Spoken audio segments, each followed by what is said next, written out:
It's 8 o'clock and we are at the intersection, and Mehmet might be actually at an intersection out there because he's still driving. I want to welcome everybody this morning at the intersection. I don't know if our uniquely paired San Antonians are with us yet, but we will be watching for them. I don't know how the chief shows up, whether it's Chief or William or, yep, there's Kristie. So we're getting there. We're halfway there. While we're waiting, we could take some announcements. It's been a bit since we've had just free flow announcements. The chief is there. The chief is there. Great. Good morning. Give them good morning, Chief. How are you this morning? I'm doing well, thank you. Great. We're going to do just a couple minutes of announcements to just get it, because we've got people coming in pretty quick now, but just to give a few more people a couple more minutes. Any announcements out there of upcoming things that we really need to know about? One that I mentioned too, that I mentioned actually in the notice yesterday. One, we have an event coming up that I hope the chief is going to join us at that as well. But on Valentine's Day, love should not hurt in our faith and family homes. So it's going to be on domestic violence prevention and that kind of conversation and engagement within our communities, especially within congregations. 1 in 3 women. So that means also 1 in 3 women in every congregation are impacted by domestic violence, and 1 in 7 men. So this is not something that's happening somewhere else. It could be next door. It could be in our own home. And it's definitely happening within our faith homes. 1 in 3, 1 in 7. And then you can multiply that number in terms of how many children are in those homes and how they are impacted as well. So that's coming up December 14th, 8:30 to 11:30 at Tri-Point Center, which is North St. Mary's and 281. And I'll just keep sending that out. Seems like there was another one that I put in there. Any other announcements? We'll take 1 or 2 more. You didn't say December, did you, Ann? I'm sorry, Paul? You didn't say December, did you? If I did, I'm so sorry. It's February 14th, Valentine's Day. Love should not hurt in our faith and family homes. Other announcements? Thank you, Paul. This is Nadia Mavrakis with Culturingo. I just wanted to make a quick announcement for follow-up for what Anne had sent out to the group, that on February 4th, Welcome.us, the San Antonio Chamber of Commerce, Culturingo, and others are hosting a refugee hiring fair, and we're looking for volunteers to help. And this is primarily targeted at the Afghan and Ukrainian refugees, but all job seekers are welcome. So I'll put the link in the chat. And we also are still accepting applications for the Community of Welcome program to pair organizations and congregations with new Afghan and other refugee arrivals. So I'll put that link in the chat as well. And both of those are so important. Of course, the hiring fair, but also the communities of welcome, and how people, as they become new San Antonians, are paired with a congregation or organization, and basically companion folks into becoming a new San Antonian. I'm sure many of us have moved, and how important that was when we found a friend that could help us figure out the best place to get groceries and to school and doctors and all those other things, not to mention the fact of just needing friends. So also put that link in if you would, Nadia, and for nudging my brain. Thank you. So we're at 8:04, and we want to give as much time to our storytellers, our conversation this morning with Kristie and with the chief. And maybe we can get both of them on screen, Billy. But the first thing I'm probably going to ask both of them is if they've ever met And I feel fairly certain that they haven't. I could be wrong, but I don't think they've ever met. So, which might not be the case for the two uniquely paired San Antonians we've had before. So up front, Kristie and Chief, thank you so much for saying yes today and for having the courage to trust the process. I told both of them there's no prep. You've been preparing your whole life because it's your life that we're going to be talking about. But it does mean that it takes a little courage to be a little bit more open with someone you've never met, and then to be with, let's see, 40 other people in that conversation. So thank you both for doing that. You are the last in the series of 4. So we've had 6 other people who've done this. Amazing.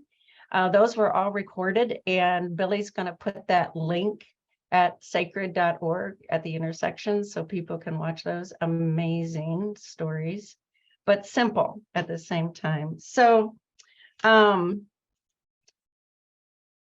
usually I start, and I am going to start a little bit about perceptions and how we work together lots of times out of perceptions and assumptions about others. So without going really deep into that, I am sure that even by sending out the information that the chief of the SAPD was coming today, there's going to be perceptions and assumptions with that, right? And there's Kristie, who's working for the Jewish Family Services and contracting out with communities and schools. So all of those words, right, come with perceptions and assumptions. And if Kristie and I never sit down, I won't know any more about Kristie than that. And same with the chief. So today, this series has been built on the premise that by sharing our stories, we also discover some commonalities about each other. So all that said in preface, my first question to the two of you are just your basics. Like, you know, where were you born? You know, family that you grew up in, just the very basics of your life and where you were born and what was that like where you were born. Do either of you want to go first? Kristie, I will defer to you, and then I will follow. Thank Oh, you, look at Chief. that. A leader at hand. I will defer to you. Okay, Kristie.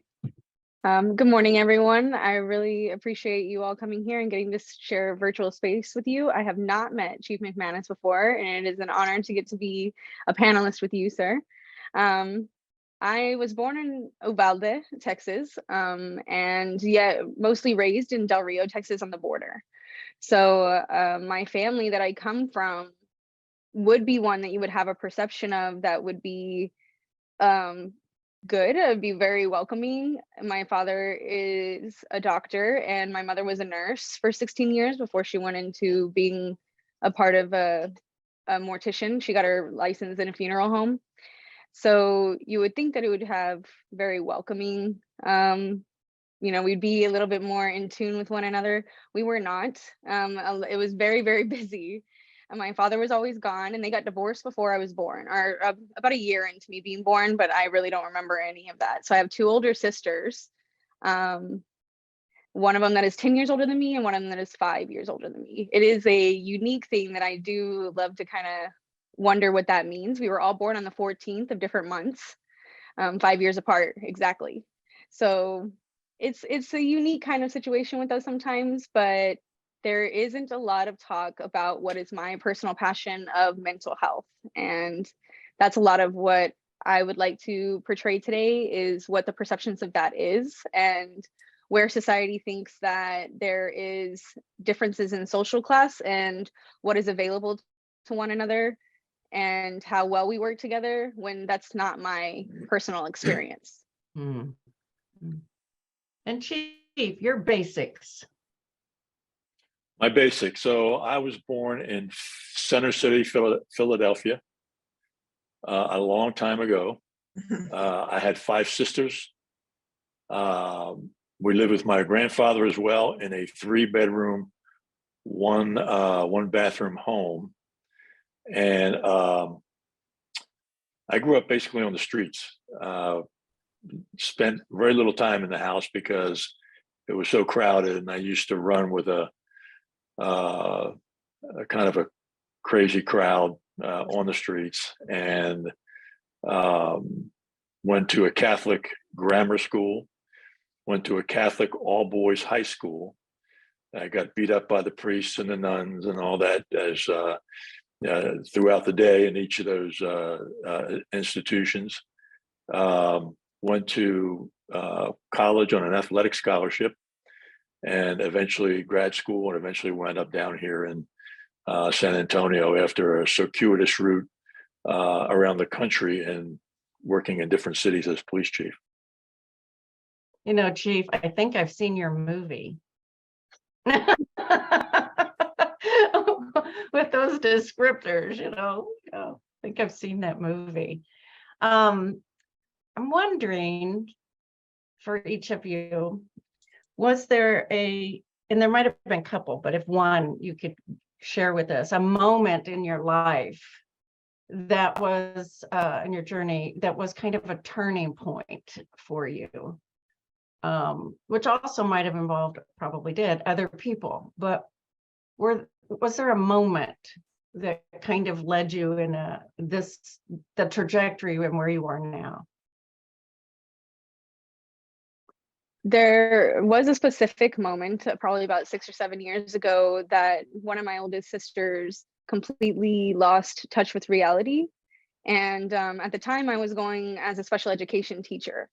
So from my experiences, similar to the Chief, which I love to hear, that I kind of ran with the wrong crowds as a teenager. And a lot of that has the perceptions of, you're not going to really do a whole lot. You're wasting away with your life. There's all these different things that come into the image of a person and how that person sees themselves. And it took me a long time to break that when I moved from Del Rio to here, because what I had actually seen was that in the underbelly of society, in a lot of the people that we kind of discard, I was actually someone that was accepted. And that is a similar story for a lot of people on why they find themselves going with what would be more of a Rudy bunch, because they're all looking for connection in society. And there was a lot of them that would say, like, oh, well, she's going to make something of herself, right? She's not going to stay with us. So don't think of it as there's going to be, this person in our group for long, because they wanted to push me into a better space of life than what they had been personally experiencing. And that was the first time that I had ever run encounter with that out in the world. So when this happened with my sibling, I kind of settled into myself like, whew, like this is why I've gone through all my trials and tribulations, right? This is why I think the way that I do, and I talk the way that I do, and I work the way that I do, because it's very easy for someone to fall into something like a psychosis or a disconnect from reality, or disassociate just in the matter of just speaking like we are right now.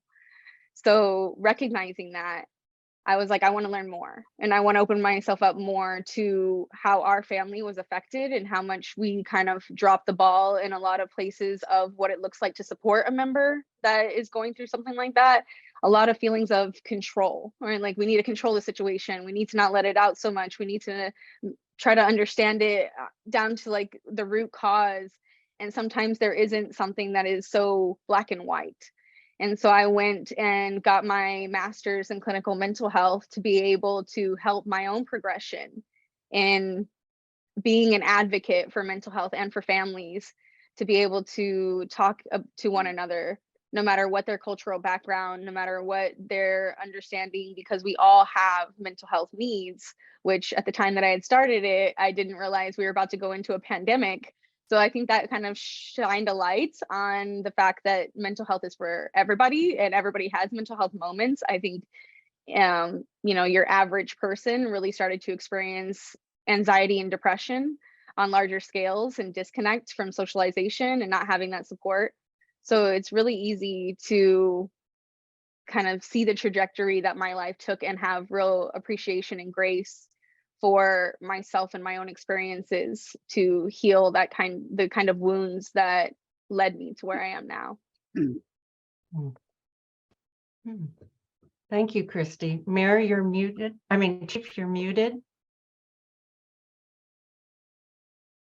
There we go. Sorry. Kristie, thanks for that information. That was great. And let me make sure that I'm on the right track here, because we are seemingly focusing on mental health. Not necessarily. Was there just a moment in your life? That was Kristie's story. But was there a moment in your life, Chief, that was kind of a turning point for you in your life journey? Yeah, I guess. Yeah, I guess there was. You know, my dad worked 3 and 4 jobs, and we were very, very not well to do, and so I didn't get a lot of guidance from my dad, and as I said, I spent a lot of time on the street. And that's not a knock against my dad. I mean, he did everything he could do to make ends meet. And that's why he was not home very much, and not very, I guess, influential in my growing up. But as I saw the crowd that I was running with starting to get arrested, starting to use drugs, and then I'm not talking about marijuana. I'm talking about hard drugs. As I saw them become addicted, as I saw them die, it made me realize that was not what the situation that I wanted to be in. And I kind of turned to organized athletics to get away from that. And many of those people that I ran with when I was younger, they're dead now. Many of them OD'd, many of them went to jail. There were some that were actually killed by the police. So I got to a point where I understood that I had to stay as far away from that as I possibly could. And it wasn't until I was probably a sophomore, junior in high school that I realized that. So I guess that was a turning point that kept me on the straighter and narrower path than I had been. And then from there, everything, once I got involved in sports, organized sports, everything kind of went pretty smoothly for me. Mm-hmm. We could even probably go a little bit deeper in that too. You don't have to do that now though, Chief, but there might have even been a moment that happened within that period of time when you were 15 or 16. I don't know, maybe you lost a friend or something in that. I know that's true in my own life. I lost some friends along the way, and those were very significant moments, kind of wake ups, And I can say I lost several friends along the way. Yeah. Also just going a little bit deeper too into the moment, but more in terms of people. Were there any particular person in your lives that also was significant in the journey that you're still on now? There might be many people, but a particular person? I can say that there wasn't any one particular person. There were many people that I always was looking to distinguish things that I liked about people and things that I didn't like about people. And I guess over the years, I've modeled myself, not only before I got into police work, but in college, after college, I always looked for the things that I admired and wanted to emulate in people, and discarded those things that I didn't. And I think that probably my personality and the way I conduct myself professionally and personally is an amalgam of all those personalities and traits that I admired in people. I would guess too that going into sports, that like coaches probably did a lot there. For me, it was teachers, my grandmother, they're different people along the way. And I did similar. It was, I can even remember a couple people, that I would like, I want to be like that. There was something about what they were doing that I wanted that in my life. And I didn't have it. Like I had to like nurture it type of thing. Kristie, people in your life, person or two, or. Well, first I want to take the opportunity to be like, it is amazing to hear your story, Chief. Like, I really appreciate you doing this, because that is something that your background and your experiences is not something people usually guess as who the chief is. And I think San Antonio is really blessed to have a chief that has had the experiences that you had, even though they sound extremely difficult and yet eye-opening to the way that we do have perceptions. I think in my life it's similar. There's a sprinkling of different people, right? There's a lot of people from my past that I am no longer in touch with, but little pieces of them still are with me, and the words that they said to me and the things in my head that keep me going on why I choose to try to be in positions like this where I can talk about the needs that I have seen and the people that I have met. I do have one figure in my life that even in separation as I got older is my mother, in which I went at some point and lived with my father. That's where I grew up in Del Rio. I was with him. First part of my life, I was with her. And so that was really difficult for me being at the age that I was. I was about 7 or 8 when I ended up going to go live with him. And so it very much was, I still needed her and I still wanted to talk with her. So we have talked every day for as long as I can remember by phone. Like there's hardly a day that goes by. I get her opinion on pretty much everything. I'm looking for input, and there's a lot of times that she has guided me through choices that I was going to make in my own self.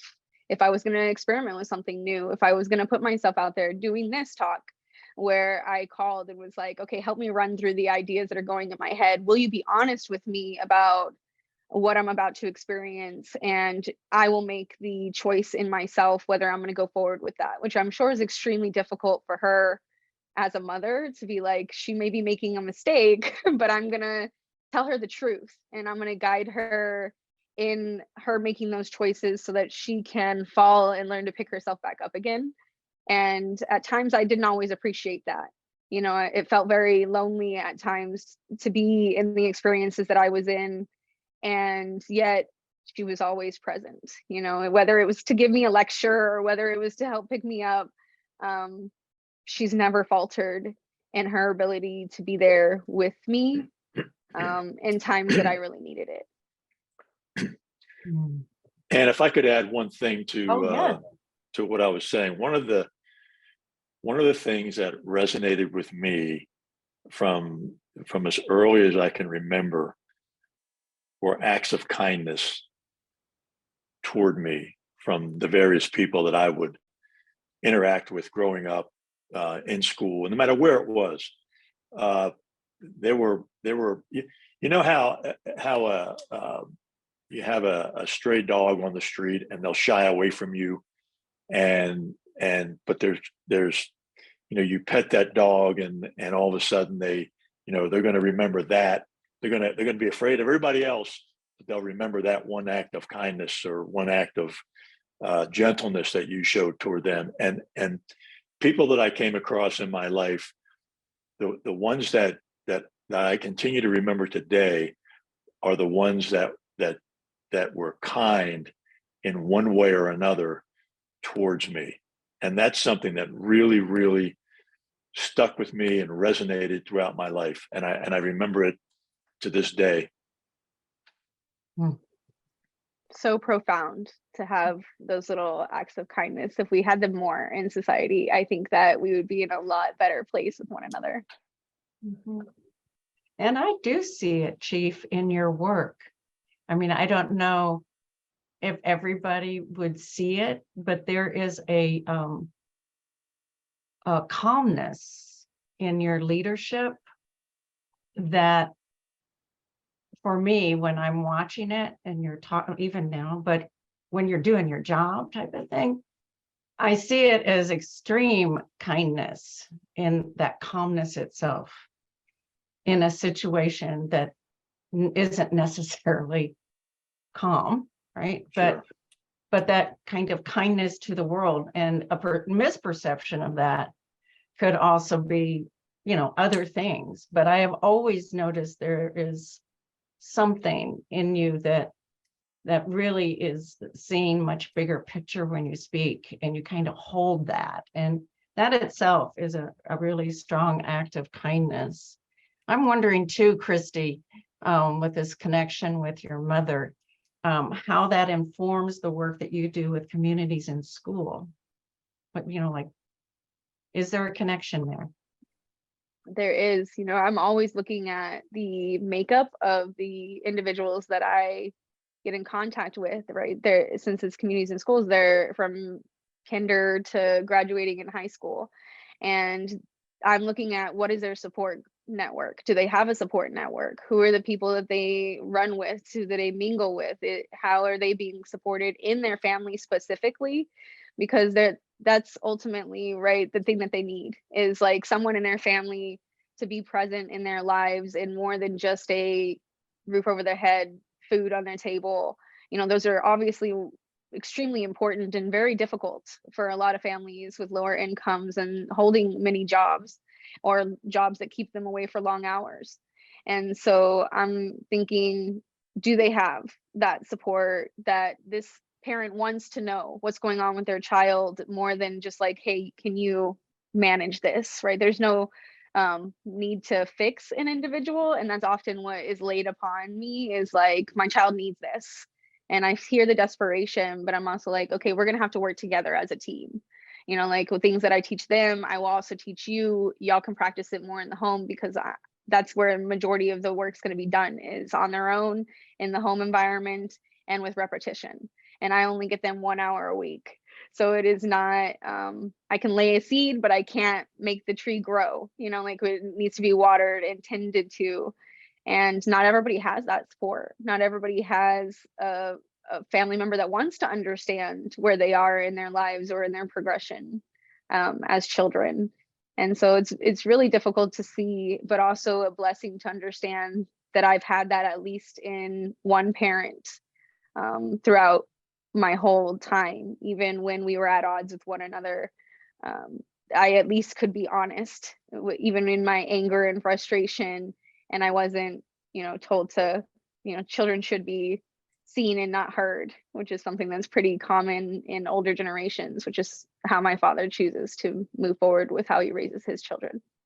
I got to tell both of you, one thing from both of your stories that I hear in common, you got to know, totally surprised me. So this whole thing, and you both use the same terminology in terms of run, those you ran with, and those runnings when you were teens, right? That both of you, I did not know that about either of your stories, but as some would say, it's given you some street cred, right? In terms of empathy with others, as well as wisdom, acquiring wisdom along the way. We're going to take a very brief pause, but I'm going to give you a question to ponder on. And the question for both of you, since this is January, Martin Luther King, part of DreamWeek, what your dream is for the future. And you can take that as small or large as you want, but what's your dream for San Antonio, maybe for yourself, for this world, for your children, and try to be specific because I'm giving you all sorts of room here, but what's your vision? What's your dream going forward? And while you're mulling that, I want to thank everyone who's come this morning, but if some need to leave, because we try to do most of our conversation before 8:30 and it's 8:29. So thank you for being with us today. Next week, we're going to get a briefing from Metro Health, Erica, She's going to be talking about something I've been dreaming about for 3 decades, but the city is going to be working on a violence prevention strategy. Much like we have a housing strategy or a sustainability strategy, but a violence prevention strategy. So that process is in the beginning steps, and we're going to hear more about that next week. So I hope that you come back. It's important and very exciting work. So that will be next week at the intersection. So right at 8:30, Kristie, Chief, do either of you, are you willing to share your dream, your vision going forward? I am. Kristie? I am too. I think this one's first for you, Chief. Okay. So let me just talk for 1 second about MLK and the quote that I think one of his most famous quotes is, "Judge people by their character, not by the color of their skin." I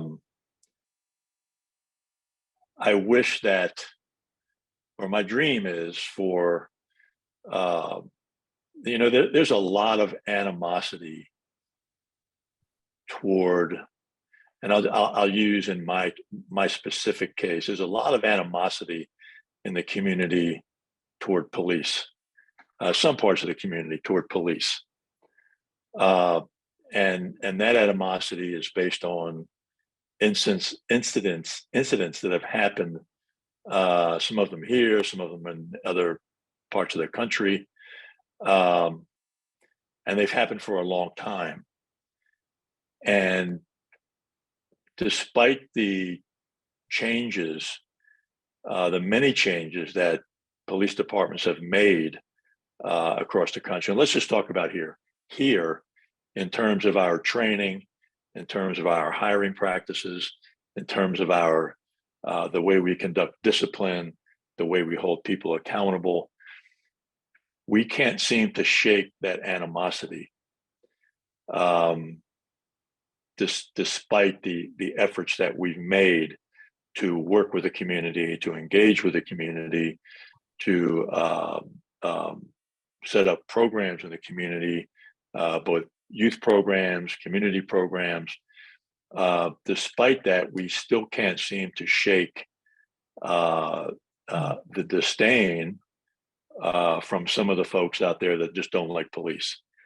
And I wish, my dream is that we continually improve our efforts to deliver a quality, customer satisfactory service, and that we can kind of move that needle to where some folks understand, all folks understand that despite some of the mistakes that we make, that we are doing our best to improve the quality of the service that we deliver, and continue to work with and engage the community.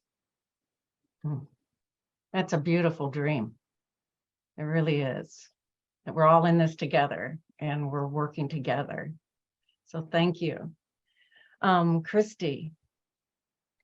Mine is similar, if not can help in that department of what I truly want to do in spreading the kindness that we talked about, compassion as the way that we first try to interact with each other.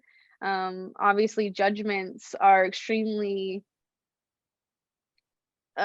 difficult with one another when we choose to do that off of skin color or where we are in our cultural or growth and awareness, rather than the character of the person or what the person is trying to achieve, even though they may not be exuding that right away. There is a desire that is deep within each individual, I truly believe, that is looking for connection and support and love, and truly working from a place of compassion, which is one of the biggest things that I like that our mayor talks about, is trying to create that compassionate city, working within organizations like Sacred and being a part of Bridges to Care. I've seen where this dream can grow into something that is unparalleled to any other city that I know of in the United States. And I would like to be an advocate of that. I would like to be able to help to get down on the ground floor, right? I want to sit on the floor with people and have real conversations, right? I want to experience life with them and not a place of judgment, a place of I'm coming together, a place of being able to go through the difficult moments with one another. There's a story that although my father and also his difficulties, he's growing too, even in his 60s now, right? Our experience as a family has changed him as a person. I've seen it. You know, like he is trying to get more connected to us now in his age, knowing we have our own children. And there's something that he had told me about the way he views me as an individual that was really powerful for me. That was a story that he had gotten when he was in medical school as a psychiatrist that went in to a mental health ward with other psychiatrists. And there was a woman there that would get completely naked and just sit in her room all day, would not talk, would not interact with anybody. And they would try to get her to talk. Well, he went and sat with her in the room, this one psychiatrist out of all the people in his class, and stayed with her for a little while, and then finally realized the only way I'm ever going to be able to talk to this individual is to get to their level. So as crude as it sometimes seems, right, he matched that energy that she was putting out and sat naked with her and didn't say anything, just sat, you know, like, and experienced what she wanted. And that vulnerability went on for days until she finally just looked at him and started to have a conversation. And he was like, I see that in you, Kristie. Not that I may go and do something like just doing that with an individual, but he's like, you will do that with others. You'll sit with them at where they are in their level. And that's something extremely powerful. And that, I guess that's something I carry with me, really, that I'm like, he does see a version of me that there's pride in myself in that. And I think him saying that there was pride in him to be able to acknowledge that may not be something that he has in himself. And yet it's in his child, and his child wants to do more to be that vulnerable with others, to be able to make change, because sometimes that's what you need. You need extremes in order to match extremes. And you also need compassion in that extremity to be able to really get to know a person, right? As we talked about the individuals that it seems Chief and I both ran with, and running really is the term, because at the time I was trying to run away from my own experiences as a kid, right? A teenager. So it was easier for me to run with them than it was for me to stay at home. And knowing that, I learned so many things. I saw so much kindness and compassion, but they often didn't have it for themselves. And I'm like, how do we enlist that kindness and compassion in ourselves to truly put in that seed of love that we're supposed to be giving to one another? You can't just love somebody that you go to church with every Sunday, right? You have to love everybody. Like, there is no thing that says just because this person is be able to go to church or is doing something amazing out in the community, that somebody that isn't doing so much, that is really struggling, doesn't deserve the same kind of love and compassion. Such amazing dreams, right? I don't know if the two of you, Kristie and Chief, can spare another 5. If you can't, that's okay. We understand your need to be about work. So I do see that Beverly has her hand up, though. Are you both able to stay, or you can leave? Chief, you have a couple more minutes, or do you need to? I'm happy to stay. Okay, Kristie. Same. All right, so Beverly. But I'm gonna blame it on you when I'm late for my 9 o'clock. You won't be late. Well, you won't be late. To both of you all, thank you so very much. These intercessions have just been, to me, they're so therapeutic and positive in such a great way. And thank you so very much for giving us this gift. But I wanted to say to both of you all, you know, as we are in DreamWeek and what I'm now calling really Dream Month, listening to both of you all, both of you have in your own way been able to be dream builders, dream supporters, and not dream crushers. And that's really important, because, you know, a reputation is really hard. It takes a long time to build, but it takes a very, very short time to lose. And I just want each of you to know that we see you, and Chief, especially to you. Please know that your efforts in terms of improving community relations, they are working. You don't get a chance to see it because you're not on the smaller meetings, and sometimes it's always the very few vocal ones who seem to represent everybody's opinion, but that's actually just not true. I've seen it, and in the East Side, it started out as the worst. We've certainly seen it, but it's so great to be in a meeting to hear young people really check some of the my age of people and younger, check some of those younger people, because they feel like they're just saying stuff to just say something. It's not because they've really experienced things. There are things that are getting better, and most people, and I want people to really know that you have been one who have, when there's been somebody that's needed discipline in the forces, you have absolutely stepped forward to do that. And people should know that there are other things that sometimes get in the way of that. Sometimes it is the unions. But the other thing I want everyone to realize is that our law enforcement system is comprised of several components that lead us to justice. And all of those components have to be moving in the same direction. The chief, they do their job in terms of arresting people. We had a very serious conversation with people from the district attorney's office who may, for whatever reason, allow some of these very people who prey on people out. And the chief and the police have nothing to do with that. They do their job in pulling these people out of our community who are victimizing people. They put them in jail, and then the rest of the system is supposed to work, and it's supposed to work for all of us. But all of those component pieces are not, in my opinion only, working sometimes rowing in the same direction. And that's something that we as people really we as a community have to really be able to address that. And I've talked with Sho to really highlight this and others around the city for us to have that kind of conversation, because we keep complaining about one piece of the system and not necessarily addressing the other piece of the system that is causing justice to not happen. And so I just want you to know, Chief, that we hear you, we see you, and thanks for moving along the continuum. And it is getting better. It is. I think if and when you do a survey this year, you will see that, because I think the East Side is going to have the same trend, that they are asking for more of a police presence and not less of one. So thanks.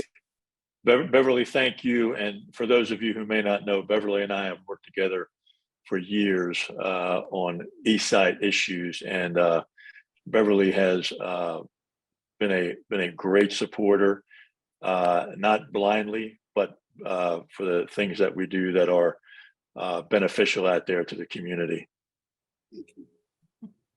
So it's 8:43, and I am not going to let the chief show up late. Kristie or Chief, is there one more thing that you would like to conclude with? One last thought?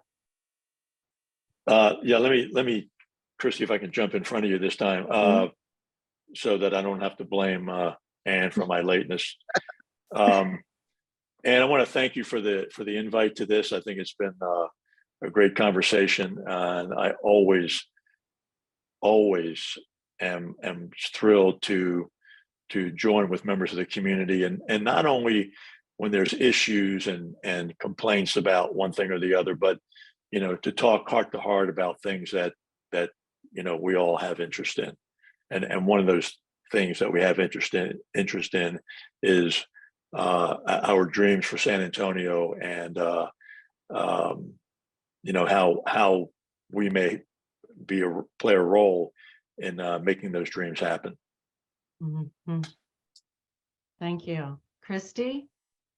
I want to first thank Beverly for sharing that. I think you're 100% correct that we're often checking the wrong part of the system over and over again, when there should be a lot of accountability taken on all parts of the system, that we seem as a society to put blinders on to, when that's really where we're going to make the most change. If we can start changing people's minds and the way they're functioning within those types of systems.